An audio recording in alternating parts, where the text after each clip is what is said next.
जायचं ना घरी, आज घरी पाठवतो मावशी है ना. आणि तुझं आता हृदय बघितलं गेलं, किडनी बघितलं गेलं, सगळं बघितलं गेलं, कुठेच काही प्रॉब्लेम नाही आहे. प्रॉब्लेम फक्त गुडघ्यामध्ये होता, तो आपण रिपेअर केला. रोज रोज व्यायाम करायचा, तू जेवढी चालशील तेवढी बरी होशील. जेवायचं, व्यायाम करायचा, पळायचं. आता व्यायाम झाला फक्त चालले. हां, ते मी सांगतोय, पण घरचं 1 महिना लागणार आहे आपल्याला रिकवर व्हायला. त्याचे पाय बरेच तिरपे होते, आपण रॉड टाकले. तिरप्या पायामध्ये जर रॉड टाकला नाही तर ते पुढे फेल होऊन जातो. आता हे तुझं परमनंट याला कधीच त्रास होणार नाही, कधीच फेल होणार नाही. Okay, good. मी ना कपिल सरांकडे आले.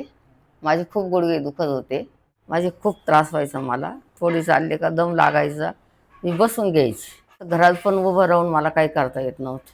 त्यांनी चांगलं समजवलं मला, आजी तुम्ही बऱ्या व्हाल, चांगले होऊन जाल. त्यांनी माझं ऑपरेशन केलं. 5-6 दिवस झाले. पहिला त्रास जास्त होता, आता कमी होय. पहिल्यापेक्षा आता मला बरं वाटतं.